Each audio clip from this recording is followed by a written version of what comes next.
Et j'ai intitulé ce partage « Et si l'Évangile nous permettait de profiter de la vie à un tout autre niveau ?» Et si l'Évangile nous permettait de profiter de la vie à un tout autre niveau. Alors on accuse bien souvent la religion de vider la vie quotidienne de sa joie. En la dévaluant au profit d'intérêts spirituels. Donc la religion rejette un peu la vie quotidienne et puis met de l'intérêt sur la spiritualité et méprise un peu le quotidien de la vie de tous les jours. Et dans cette perspective, le religieux est appelé à renoncer aux plaisirs d'aujourd'hui pour se concentrer sur les plaisirs spirituels futurs après sa mort. En tant que chrétien, je crois qu'on peut adhérer à tort à cette façon de voir les choses. En effet, on se fait l'idée que le bon chrétien, c'est celui qui sait discipliner sa volonté afin d'être capable de mener une vie ascétique, une vie de restriction, une vie de mortification, en se privant des plaisirs de la vie quotidienne, et ce, dans le but d'atteindre l'union intime avec Dieu. Donc voilà, c'est en se privant durement qu'on va s'approcher de Dieu et qu'on va être approuvé par Dieu. Et c'est vrai que, alors je disais que je ne partage pas ce point de vue, et je me rappelle un jour, alors que j'étais responsable de jeunes, j'ai demandé à un jeune qui, semblait être, alors je pense que j'ai déjà partagé ce témoignage, mais ce jeune semblait en tout cas être intéressé par l'Évangile, et je lui ai demandé pourquoi il ne donnerait-il pas sa vie à Dieu. Et il m'a répondu qu'il souhaitait pleinement s'amuser avant, profiter de la vie, et puis ensuite il deviendrait chrétien, et puis en renonçant à tout, puis en menant une vie un peu terne d'église, parce que c'est un peu ça, être chrétien, c'est le côté un peu tristounet. Et s'il a expliqué la chose comme cela, c'est parce que c'est ce qu'il a vu à travers les personnes qui allaient à l'église, des personnes qui semblaient rejeter tout ce qui était bon dans la vie sur Terre, et puis s'intéresser qu'à une spiritualité et se désintéresser de ce monde, en tout cas matériel. Et je suis profondément convaincu que cette façon de voir le christianisme est totalement faux, car je crois que la foi en Dieu, non loin de nous encourager à une vie ascète, une vie de privation, elle intensifie et amplifie les plaisirs que nous prenons à vivre dans le monde. Je reprends que la foi en Dieu, non loin de nous encourager à une vie de privation, elle intensifie et amplifie le plaisir que nous prenons à vivre dans le monde. Et c'est ce que je vais essayer de développer avec vous en ce matin. Et à cet égard, l'Ecclésiaste, qui est connu pour sa réflexion réaliste sur la condition humaine, une réflexion réaliste, mais qu'on peut trouver aussi des fois une réflexion un peu déprimante, puisqu'il est assez clair dans la difficulté de la vie concernant les joies et les malheurs de la vie. Il encourage les croyants non pas à l'ascétisme, mais à pleinement profiter des moments de bonheur dans le monde. Et cette invitation est tellement importante qu'elle est répétée tout au long de ce livre, puisque vous connaissez ce refrain qui dit qu'il n'y a rien de bon pour l'homme sinon de manger et boire, et cela est un don de Dieu, nous dit l'Ecclésiaste à plusieurs reprises. Et tout au long de sa réflexion, il partage cela tout en prenant conscience de la difficulté, de la misère un peu de ce monde. Et aujourd'hui, je vous propose d'étudier l'une de ces exhortations, chapitre 9. Voici ce qu'il nous dit. Alors, Ecclésiaste, chapitre 9, verset 7. Je vous invite à suivre la lecture avec moi à travers vos Bibles ou vos appareils électroniques. Enfin, plutôt les smartphones, je pense.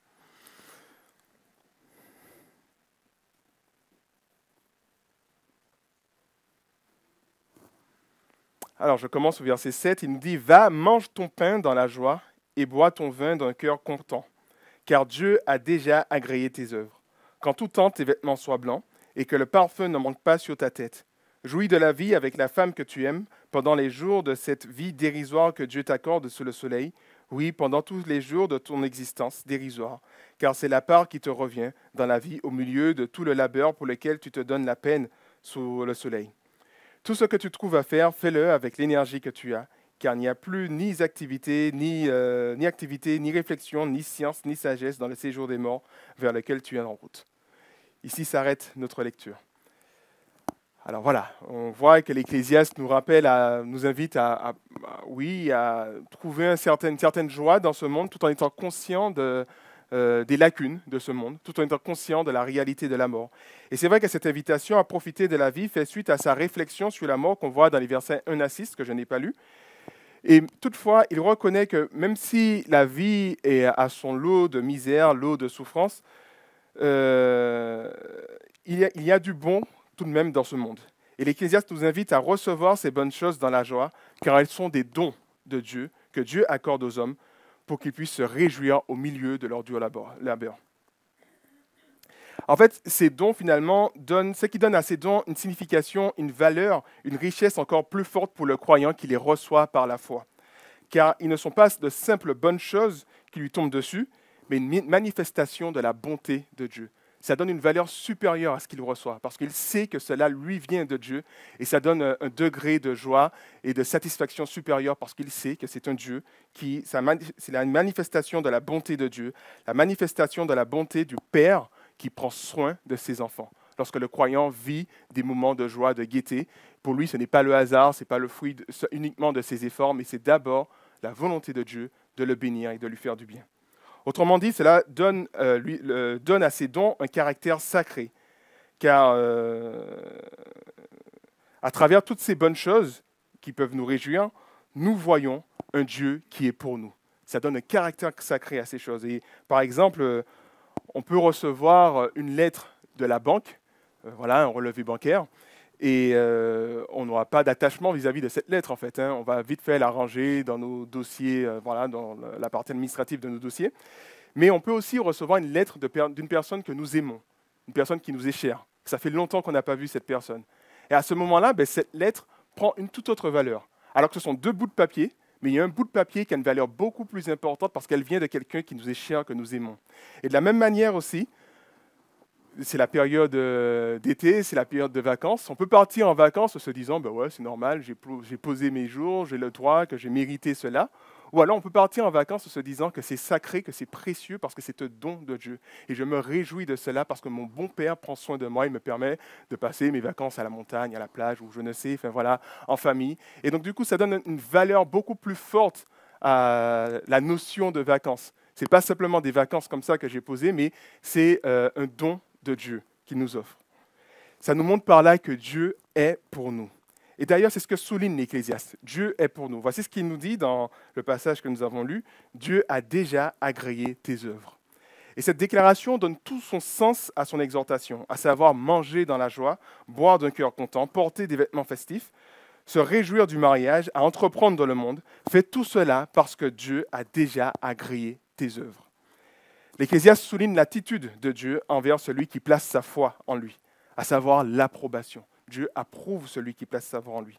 Approuvé par Dieu, le croyant n'a plus besoin de gagner l'amour de son Créateur par des pratiques ascétiques ou religieuses ou toutes sortes, parce qu'il a déjà reçu cet amour de Dieu. Il n'a pas besoin de gagner cet amour. Il n'a pas besoin de mener une vie ascétique pour avoir pour récompense Dieu, parce que Dieu l'aime déjà. Dieu a déjà approuvé ses œuvres. Non, il ne lui reste plus qu'à se réjouir dans son bonheur en Dieu, comme on l'a vu. J'ai soif de ta présence, comme Stéphane nous l'a rappelé, ou encore à travers le psalmiste aussi, qui manifeste cet amour pour Dieu. Il ne reste plus qu'à se réjouir de ce bonheur en Dieu, et ce bonheur aussi que Dieu lui accorde dans la vie. Il voit un Dieu qu'il aime, un Dieu qui prend soin de lui, un Dieu avec qui il a une relation, et un Dieu qui lui donne des moments de joie. Et il reçoit ces moments de joie avec reconnaissance, avec foi, et avec une certaine humilité, parce qu'il voit que c'est un Dieu qui prend soin de lui. Cette simple phrase, « Dieu a déjà agréé tes œuvres », me semble-t-il, contient tout le cœur de l'Évangile. En effet, l'Ecclésiaste avait déjà compris le désir de Dieu de justifier le croyant par la foi. Cela n'est pas étonnant, car même si la justification par la foi, c'est un thème qui est développé avec le Nouveau Testament, c'est quand Jésus meurt à la croix, après l'œuvre de Jésus, qu'on va développer vraiment ce salut par la foi. Même si cela se développe totalement dans le Nouveau Testament, déjà dans l'Ancien Testament, il y avait des éléments qui montraient que Dieu voulait pardonner réellement ceux qui placent sa foi en lui. Par exemple, Paul prend l'exemple d'Abraham. Abraham qui a été justifié, sa foi a été portée à son crédit parce que justement il a eu confiance en Dieu. Ce n'est pas parce qu'il a fait quelque chose, ce n'est pas parce qu'il a été une bonne personne. Dieu l'a approuvé parce que justement il a placé sa foi en Dieu. On peut penser à David aussi dans le psaume 51, un psaume qui est très connu, où c'est un psaume de repentance, où il dit justement que Dieu n'a voulu aucun sacrifice, mais tout ce qu'il a voulu, c'est un cœur humilié, un cœur meurtri, un cœur qui se tourne vers Dieu par la foi, et non pas un sacrifice de réparation par rapport à son péché, montrant par là qu'il n'y a pas moyen de s'approcher de Dieu par nos propres efforts. Et puis on peut penser aussi à Isaïe 53, où on voit que justement, il n'y a aucun moyen pour nous de nous approcher de Dieu par nos propres efforts, d'où ce fait que Dieu envoie ce serviteur souffrant, envoie le Christ, qui est ce serviteur souffrant, qui porte nos péchés, qui porte nos fardeaux, et le châtiment qui nous donne la paix est retombé sur lui. Et donc de ce fait, on voit une justification justement par la foi, une justification non pas par les œuvres, mais par la foi. Or, comme je disais cette phrase, Dieu a agréé toutes tes œuvres, contient tout le cœur de l'Évangile, car l'Évangile ne consiste pas à nous dire ce que nous devons faire pour être pardonnés de nos fautes, afin d'être réconciliés avec Dieu et de jouir de son amour ainsi que de sa présence, mais nous dit plutôt ce que Dieu a fait à travers Christ, pour que nous puissions être approuvés par lui, afin que nous puissions être agréés par lui, pour être acceptés par lui. Et c'est en acceptant le message de l'Évangile par la foi, en acceptant l'œuvre de rédemption que Jésus-Christ a accomplie. Ainsi, lorsqu'on comprend cela et que Dieu a déjà agréé nos œuvres, finalement, le croyant n'a plus besoin de chercher l'approbation de Dieu, n'a plus besoin de faire des actes de mortification ou d'ascétique ou je ne sais pas, pour avoir l'approbation de Dieu, parce qu'il a déjà cette approbation de Dieu. Mais il n'a également plus besoin de rechercher ce besoin d'amour, de reconnaissance, d'identité, de valeur, de bonheur, enfin tout ce qu'on peut rechercher un sens à sa vie. Il n'a plus besoin de rechercher ces choses ailleurs dans le monde parce qu'il a déjà ces choses en Dieu. Dieu l'a déjà approuvé. Et finalement, il n'a plus besoin justement d'élever les bonnes choses de ce monde au rang d'idole. Au rang d'idole, c'est à savoir que c'est une bonne chose qui prend la place de Dieu. Nous sommes appelés à aimer Dieu par-dessus tout. On a chanté cela, on a vu cela aussi avec le psalmiste ce matin que Stéphane nous a présenté. Donc nous sommes amenés à amener Dieu par-dessus tout. Et lorsque quelque chose prend la place de Dieu, cette chose devient une idole. Et ça peut être tout et n'importe quoi en fait. Ça peut être une personne, ça peut être un travail, ça peut être ce que vous voulez. Quand une chose prend une place trop importante dans nos cœurs, elle devient une idole et ça nous préserve de cela. Lorsqu'on prend conscience que Dieu a déjà approuvé nos œuvres, Dieu nous a déjà justifiés, Dieu nous a déjà bénis, Dieu nous a déjà déclaré que nous avons de la valeur, que nous avons une identité importante, que nous sommes aimés de lui. Oui, le chrétien se sait approuvé par son Créateur, le seul finalement dont le jugement compte réellement. On s'en fiche quelque part du jugement des autres, c'est le jugement de Dieu qui compte avant tout et il a attesté, il a approuvé, il a dit que je t'approuve, que tu es mon enfant et que je t'ai justifié. Et ça compte par-dessus tout. Oui, c'est ce Dieu qui nous approuve, c'est ce Dieu aussi qui est le souverain absolu sur l'univers et qui nous aime. Et la semaine dernière, je vous avais partagé ce passage de Sophonie qui m'avait particulièrement marqué et j'aurais bien aimé qu'on puisse le relire parce que Sophonie annonce cette réalité d'une manière encore plus saisissante. Dans Sophonie, chapitre 3, verset 16, je vous invite à simplement suivre la lecture. Sinon, je lis dans la version de la Bible du Semeur, pour ceux qui ont des smartphones, si vous voulez mettre la même traduction que moi. Donc, Sophonie, chapitre 3, verset 16, voici ce qu'il dit. « En ce jour-là, on dira à Jérusalem, sois sans crainte, Sion, ne baisse pas les bras, car l'Éternel, ton Dieu, est au milieu de toi, un guerrier qui te sauve. Il sera transporté de joie à ton sujet, et il te renouvellera dans son amour pour toi. Oui, il sera dans l'allégresse à ton sujet. Il poussera des cris de joie, tout comme au jour de fête. » Encore, même dans ce texte de Sophonie, on voit déjà l'annonce de l'Évangile, l'annonce de la bonne nouvelle de l'Évangile. L'annonce de message de l'Évangile d'un Dieu qui a tout accompli pour que nous soyons pardonnés par lui de nos fautes, réconciliés avec lui, approuvés par lui et que nous devenons, et ça c'est quelque chose d'extraordinaire, je ne pourrais pas vous expliquer cela, mais que nous puissions devenir l'objet de sa joie. C'est ce qu'il nous dit, hein. Oui, il sera dans l'allégresse à ton sujet et poussera des cris de joie. Il ne sera pas timidement content, mais on nous montre par là un Dieu qui nous approuve totalement et qui est dans une joie profonde nous concernant. Et ça, c'est le message de l'Évangile. Pourquoi cela est possible? Justement parce que Jésus-Christ, en vertu de ce que Jésus-Christ a opéré à la croix, Dieu a déjà agréé tes œuvres à cause de ce que Jésus-Christ a fait. C'est son cadeau, c'est un don qui se reçoit par la foi. C'est par la grâce que nous recevons cela. Et en fait, finalement, lorsqu'on comprend cela, on réalise que cette quête de justification et de sens n'a plus lieu d'être, car Dieu a déjà agréé nos œuvres. Comme je l'ai dit, cette déclaration donne tout son sens à l'exhortation de l'Ecclésiaste, à savoir se réjouir aujourd'hui de toutes les bonnes choses de la vie, parce que Dieu nous a déjà agréés, Dieu nous a déjà acceptés, Dieu nous a déjà approuvés.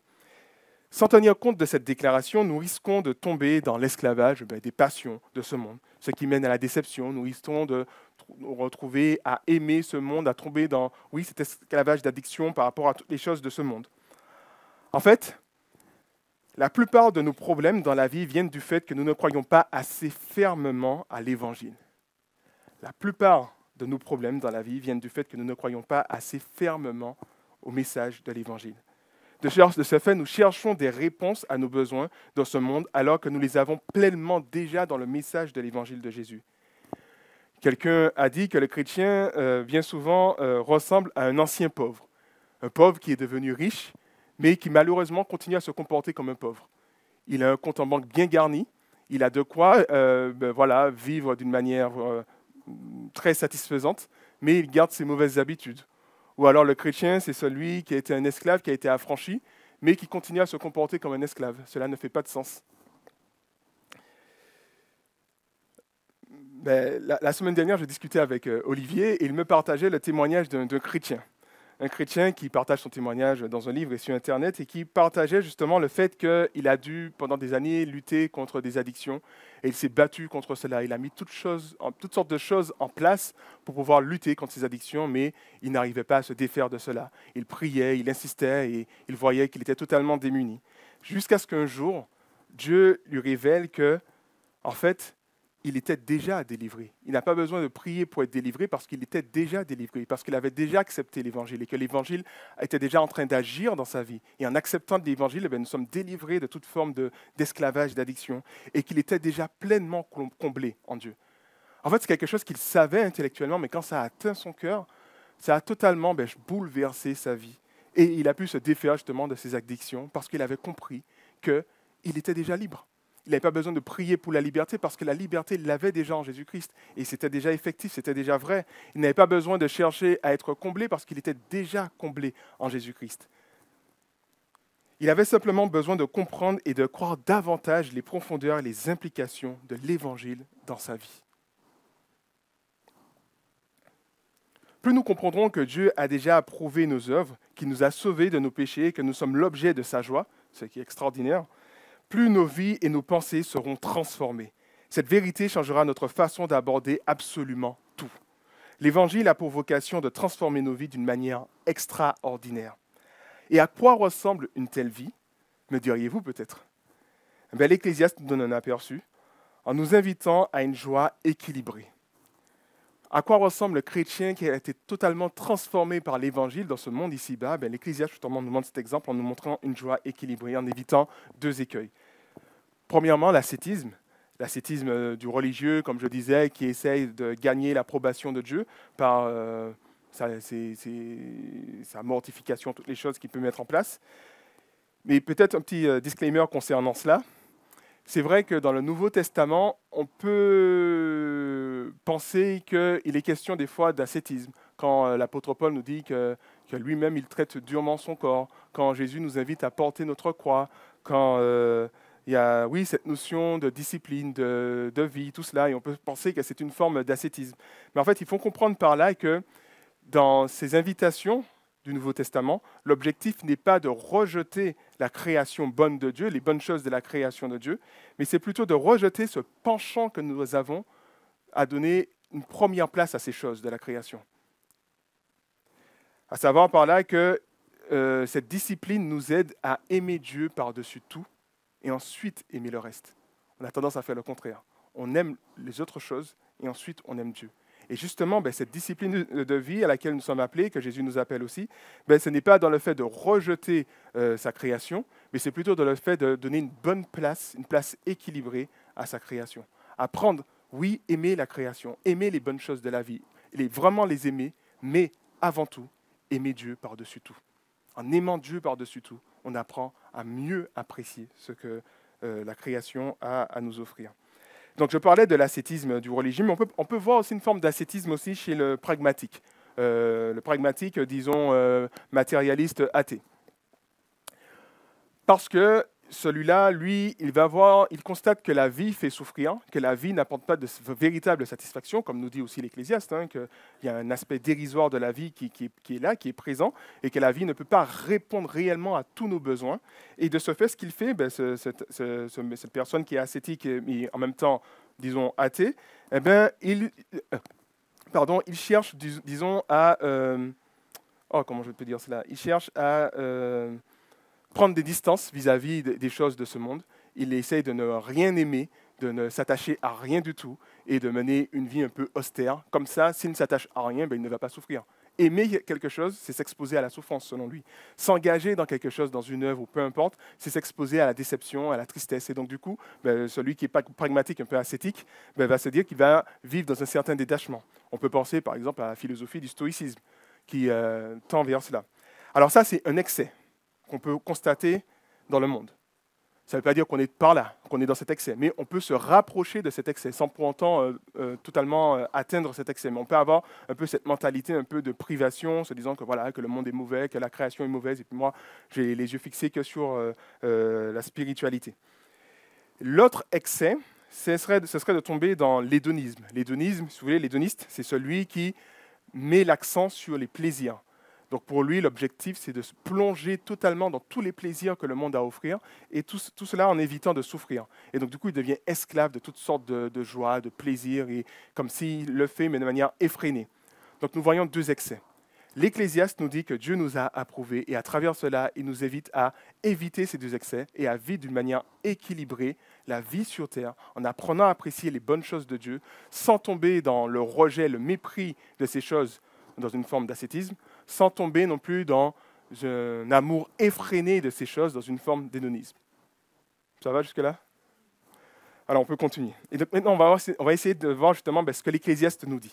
Il nous dit au verset 7, « Va, mange ton pain dans la joie, bois ton vin d'un cœur content. » Et c'est vrai que l'ascète va plutôt préconiser le jeûne, tandis que l'hédoniste fera de la nourriture un absolu en incitant à la gloutonnerie. Vous savez, la gloutonnerie, c'est le fait de manger à outrance, enfin, voilà, les excès de table. Donc voilà, l'hédoniste va te dire, mais voilà, mais fais-toi plaisir, mange à outrance, il n'y a aucun souci, tant que ça te fait plaisir, fais-le. Alors que l'ascète te dira que non, prive-toi, car ce sont de mauvaises choses, ce sont des choses qui ne vont rien de fondamentalement t'apporter. L'Ecclésiaste nous invite à voir ces choses comme de simples dons de Dieu, qui ne répondront pas à tous nos problèmes, mais qui nous procurent des moments de joie, qui sont à recevoir avec reconnaissance. C'est ce qu'il dira par exemple au chapitre 5, verset 18. Il nous invite à voir voilà, toutes les bonnes choses que nous pouvons rencontrer comme des dons de Dieu. Il le dit assez clairement au verset 18 du chapitre 5. C'est une règle de vie par rapport à la nourriture qui ne s'applique pas uniquement à la nourriture, mais à tout ce que nous pouvons avoir, que tout ce que nous pouvons obtenir. Nous apprenons à voir ces choses non pas comme l'objet de nos mérites, comme si ça devient un absolu pour nous, mais plutôt comme des dons de Dieu, des dons qui nous montrent que même si ces choses ne vont pas nous satisfaire, mais ça nous montre par là que Dieu nous a approuvés, que Dieu nous aime, mais Dieu veut nous bénir dans cette vie présente. Cela nous rappelle, comme je l'ai déjà dit à plusieurs reprises ici, qu'en fin de compte, ce n'est pas le don qui compte, mais le donateur. Et des fois, on a tendance à s'accrocher plus au don qu'au donateur. On a tendance à élever le don au rang d'idole et puis le donateur, on le met de côté. Alors que non, le don est là pour nous montrer Dieu. Et ça me rappelle ce chant que, bon, vous n'allez pas connaître cette personne puisque ça fait quelques années qu'elle est partie, mais Constance nous avait présenté ce chant qui dit « C'était toi ». Et tout au long du chant, en fait, le chant nous dit que voilà, que je te vois à travers la création de ce monde, je te vois à travers tous les aspects de la vie de la terre, un lever de soleil, la neige, ou je sais pas, toutes les belles choses que nous pouvons vivre, je vois Dieu à travers ces choses dans ce chant. C'est ce que l'auteur nous dit, c'était toi, c'est le titre du chant. Et j'aimais bien ce chant dans ce sens parce que ça nous permet de réaliser que Dieu est avec nous au quotidien, qu'on peut voir la bonté de Dieu, on peut voir son amour, on peut voir sa sollicitude au quotidien. Ce n'est pas comme si c'était quelque chose d'abstrait, mais chaque jour, c'est l'occasion d'expérimenter les bontés de Dieu. Et c'est ce que l'Ecclésiaste nous invite à faire. Mange ton pain dans la joie et bois ton vin d'un cœur content, parce que Dieu t'a approuvé, parce que c'est un don de Dieu, et parce que voilà, Dieu veut réjouir ton cœur, et reçois cela dans une forme de reconnaissance. Et de la même manière, bon, cette période de vacances, pour ceux qui vont partir, bon, moi je ne vais pas partir en vacances, mais réjouis-toi de tes vacances. Vois-les comme un don de Dieu qui annonce quelque chose d'encore plus grand, justement. Ce temps de repos que vous aurez pendant les vacances, ça annonce quelque chose de plus grand quand Christ reviendra restaurer toutes choses, où on va connaître ce véritable repos éternel dans sa présence. Donc voyez cela comme quelque chose de beau, de précieux, parce que ça vient de Dieu et parce que ça nous révèle quelque chose sur Dieu, ça nous révèle quelque chose sur sa bonté et ça nous donne un avant-goût de ce que nous allons expérimenter lorsqu'il reviendra. Lorsqu'on est dans cet état d'esprit, justement, ça nous rend beaucoup plus sensibles au retour de Dieu. Ça nous prépare à son retour, parce qu'on a à chaque fois des petites choses, des petits avant-goûts qui sont là, qui nous stimulent et qui nous disent, mais Seigneur, viens, viens, j'ai trop hâte de te recevoir, de te voir, parce que je veux finalement plus que ces choses, parce que je sais que tu vas me combler. Alors, l'Ecclésiaste continue, verset 8, et il nous dit qu'en tout temps, tes vêtements soient blancs et que le parfum ne manque pas sur ta tête.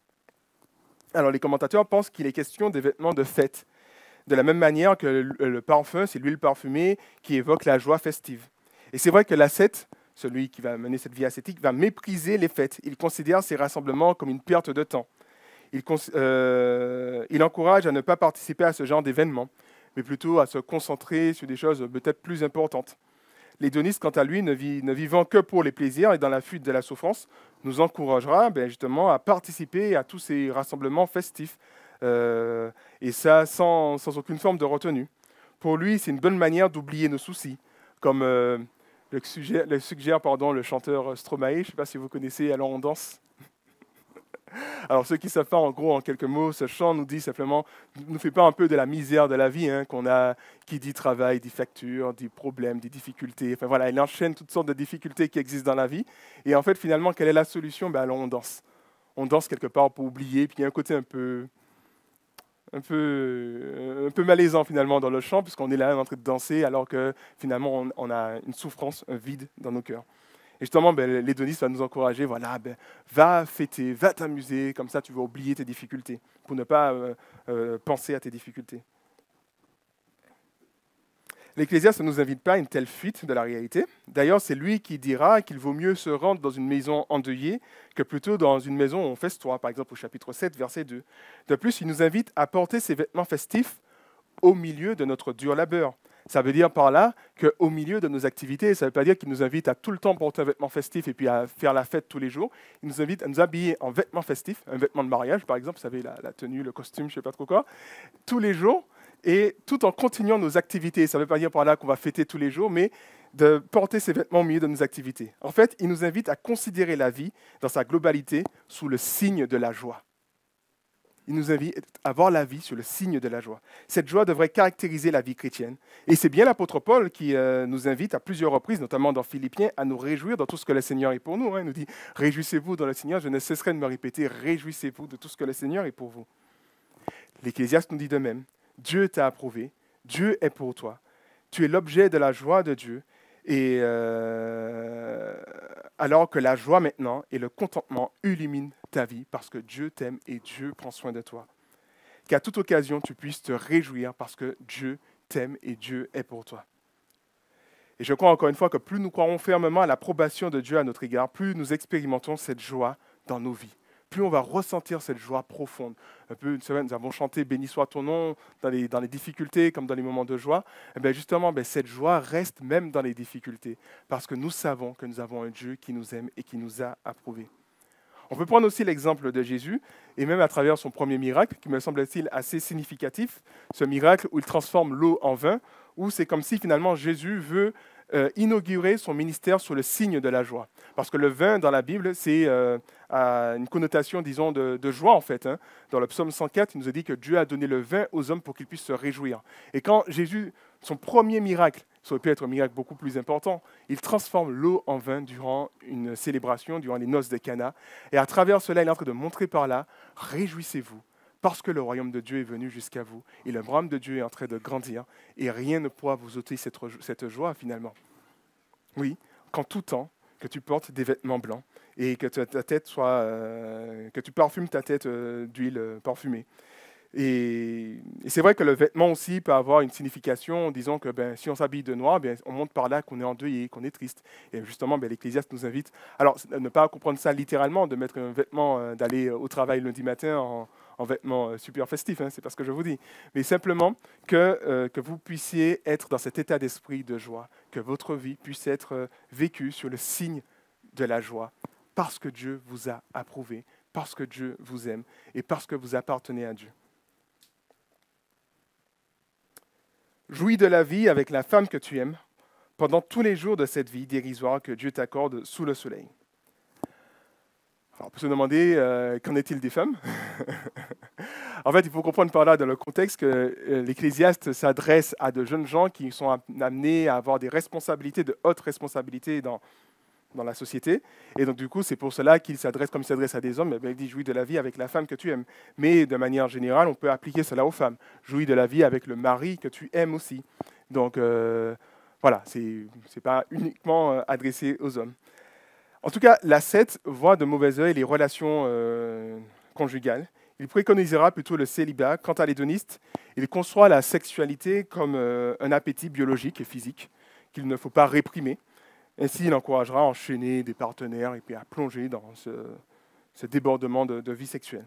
L'Ecclésiaste, lui, nous encourage à nous réjouir de la relation conjugale qui est aussi un don de Dieu, comme on le voit dans Genèse 2. Et dans cette perspective, la sexualité n'est ni une chose sale, comme le verrait peut-être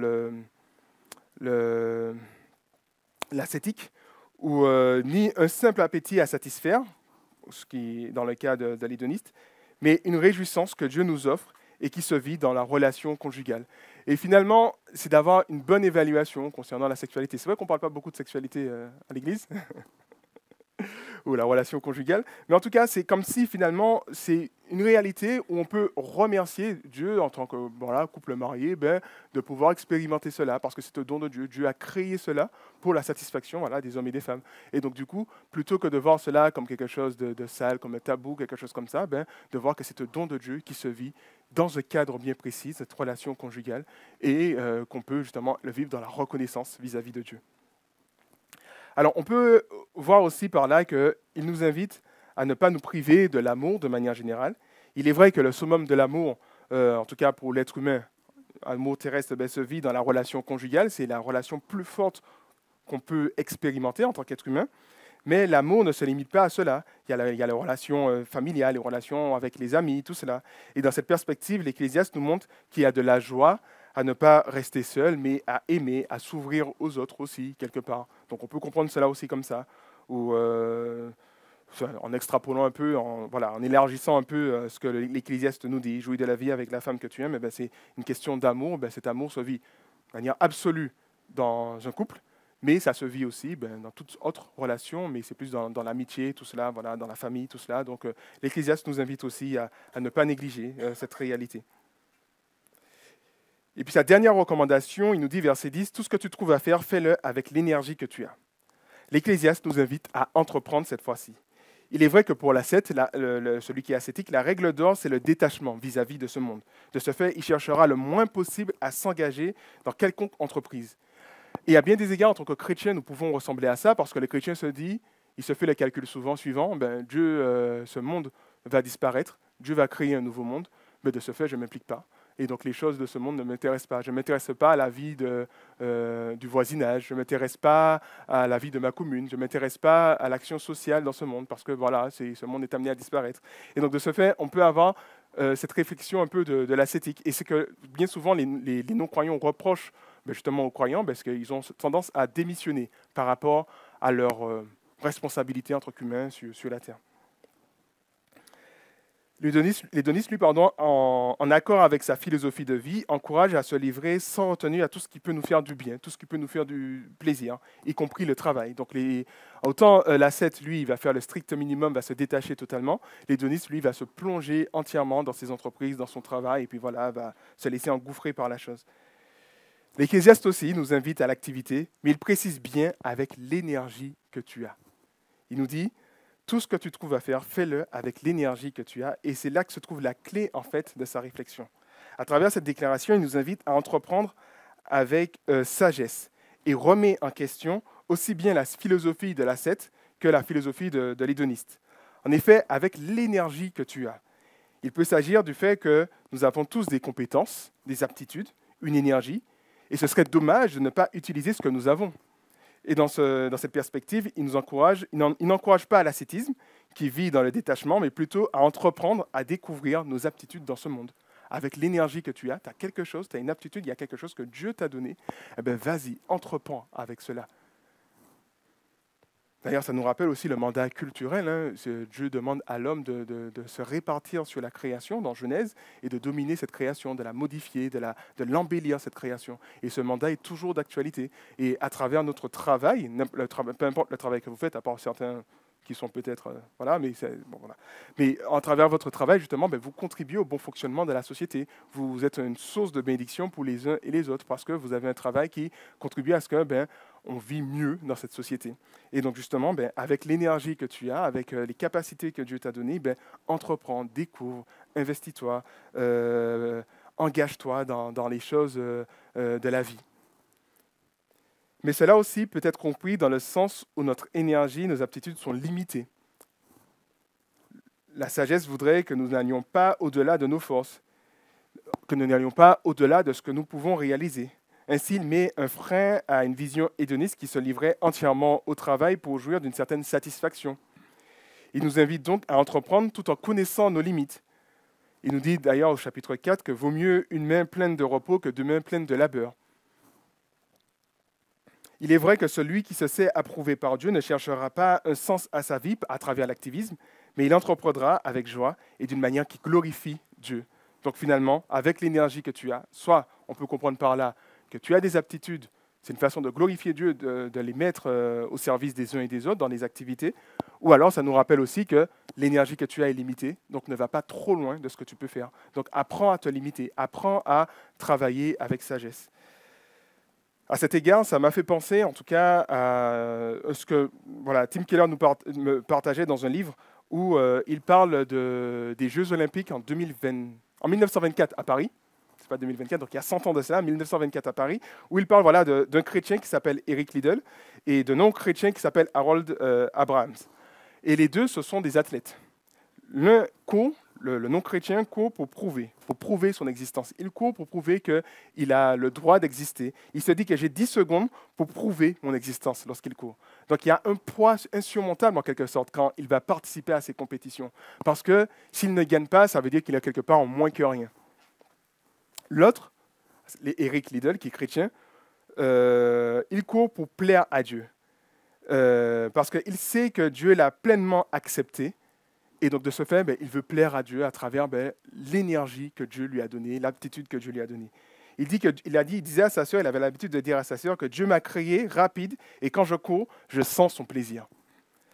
Et en fait, on constate deux façons d'entreprendre, de faire dans le monde. Un qui entreprend en essayant de donner du sens à sa vie, en essayant de prouver qu'il a le droit d'exister, en essayant de trouver une identité, de trouver un certain bonheur. Et un qui entreprend dans un certain repos, parce qu'il sait que Dieu a déjà agréé ses œuvres, et il le fait par remerciement vis-à-vis de Dieu. Dieu lui a donné sa capacité de courir vite, et il veut glorifier Dieu à travers cela. Il y a un qui se retrouve dans un labeur sans fin de la justification de soi, à savoir le non-croyant qui est là et qui essaie constamment de prouver qu'il a le droit d'exister, enfin en tout cas à travers son sport, et puis l'un qui le vit déjà dans un certain repos. Il va courir, va participer aux compétitions dans une sérénité, une tranquillité, parce qu'il va avec l'énergie qu'il a et parce qu'il sait que Dieu a déjà approuvé ses œuvres. Enfin, notons que toutes ces recommandations sont à vivre au milieu de notre dur labeur, pendant les jours de notre existence dérisoire, nous dit l'Ecclésiaste, tout au long de cette invitation à la joie, dans la perspective de la mort qui viendra. En nous invitant à profiter de la vie au milieu de son aspect dérisoire, l'Ecclésiaste nous rappelle que la vie ici-bas n'a pas pour vocation de répondre à nos besoins les plus profonds, mais que nous pouvons nous réjouir des bonnes choses que la vie a à offrir, tant que nous les vivons comme un don de Dieu, un don de celui qui nous a déjà approuvés. Alors, en conclusion, comme nous l'avons vu pour l'Ecclésiaste, le fait que Dieu a déjà agréé nos œuvres doit radicalement tout changer en nous, dans nos vies. Et cette déclaration, comme je l'ai dit, est au cœur même du message de l'Évangile, un Dieu qui est pour nous, un Dieu qui veut se réjouir en nous, un Dieu qui nous a approuvés, un Dieu qui nous aime, et un Dieu en qui nous devrions trouver aussi notre pleine satisfaction. L'Évangile nous invite à vivre les bonnes choses de la vie d'une manière beaucoup plus satisfaisante et intense que le non-croyant.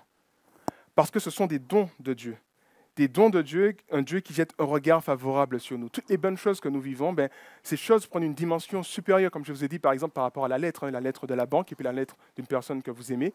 La lettre d'une personne que vous aimez prend une dimension supérieure parce qu'elle provient de quelqu'un, voilà, vous êtes attaché à cette personne. Tandis que la lettre de la banque, quelque part, on s'en fiche un peu.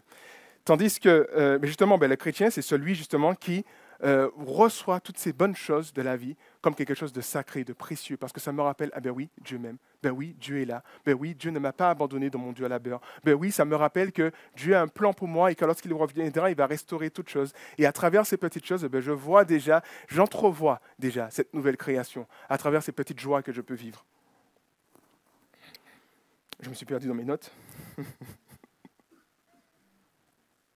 Oui, comme je disais, ces dons sont aussi un avant-goût de la gloire et de la bonté à venir de notre héritage éternel. Plus le message de l'Évangile entrera dans nos cœurs en profondeur, dans toute sa plénitude, plus notre vie sera transformée, plus on vivra différemment, plus on vivra justement, nous serons alors capables d'apprécier ce que Dieu nous donne à un niveau que jusque-là nous était inconnu. On va apprécier ces choses-là d'une manière supérieure parce qu'on sait que ça nous vient de Dieu qui nous aime, un Dieu qui prend soin de nous. De telle sorte que nous mènerons nos vies sous le signe de la joie, en fait, parce qu'il y a un Dieu qui t'aime.